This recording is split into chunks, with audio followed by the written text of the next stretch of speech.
Hey everyone, I'm Tomasz from Polygon Flow. Today I'm excited to show you the next major update to Dash, the world building tool for Unreal Engine 5. Dash 1.11 launches today, and this update focuses on major improvements to the preset system and the content browser. So let's dive in. First, we've added 18 brand new presets and improved many of our existing built-in ones. All of these are available directly inside the preset library in the Dash content browser. One really nice new preset is this overgrown pier.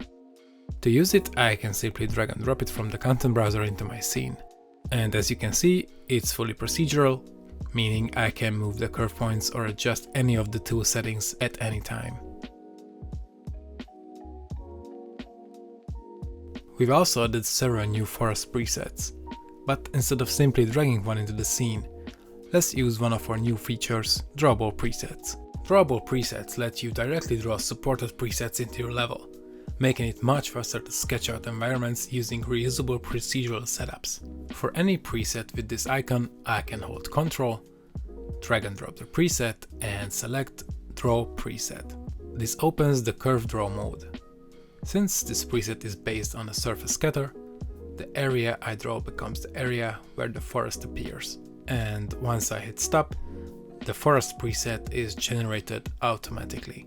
And as you can see, it conforms nicely to the underlying Dash terrain.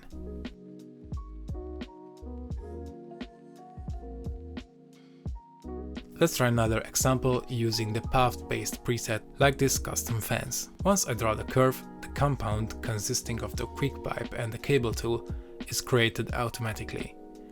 From there, I can edit the curve or adjust any of the tool settings just like usual. And of course, you can also create your own drawable presets. Let's take a look at how that works. We'll start with a simple single tool preset. I draw a curve, scatter some rocks along it,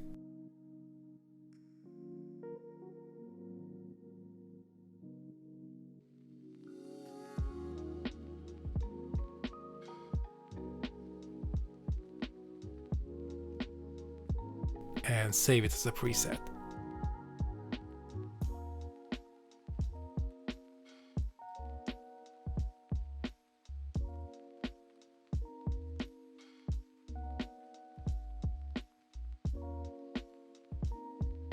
Now, inside the preset library, you can see the preset is automatically marked as drawable. That means I can Ctrl drag and drop it and draw these cliffs anywhere in my level.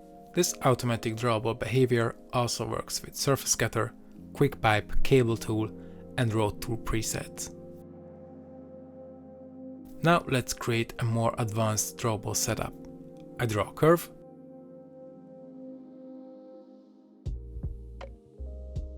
drop in two meshes,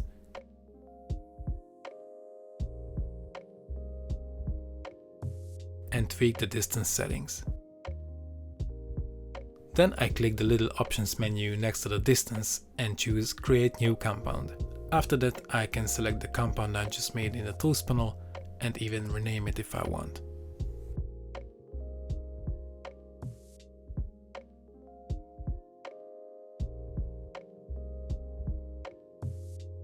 Next, I scatter a rock mesh across the terrain and mask it out around the curve using the proximity mask.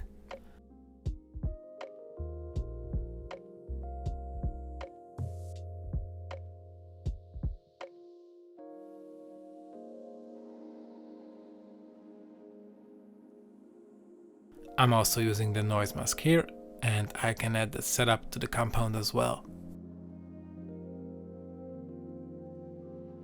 Here I'm also adding several things to the compound tool.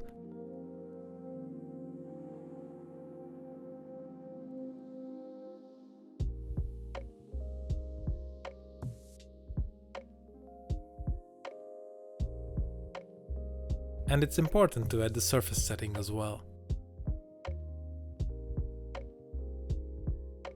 Once I'm happy with my compound, I can save it as a preset.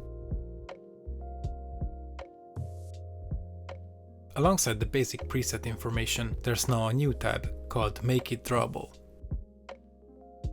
Here I drag and drop the curve I used for the path scatter into the curve container and the surface I used for the rocks into the surface container. Once saved, the preset appears in the project library after refreshing, and I can immediately draw it anywhere in my level, just like before.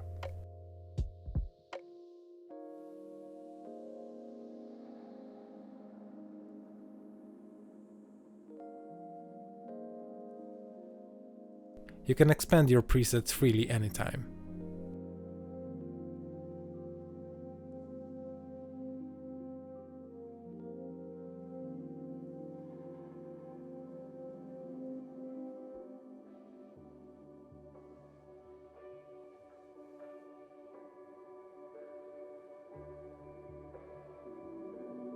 The second major update to Dash 1.11 is instant asset access for the project library. You can now add your own assets to the Dash content browser almost instantly. When importing assets, you now have two options. You can either use Unreal Engine thumbnails for much faster processing, or use the previous method that generates high-quality custom thumbnails.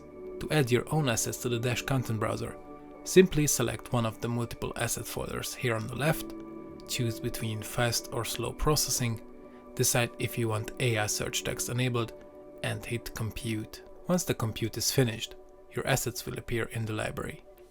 And if you are processing a large number of assets, a useful tip is to hide the left panel while loading, since this speeds up the process. This actually applies to any library inside the Dash content browser. And don't forget the best part of the Dash content browser. Once assets are computed in one project, I can open any other Unreal project and instantly browse, search, and use the same assets there as well.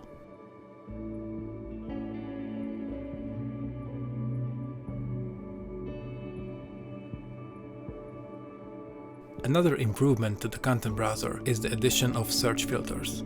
You can now quickly filter for materials, meshes, decals, and more.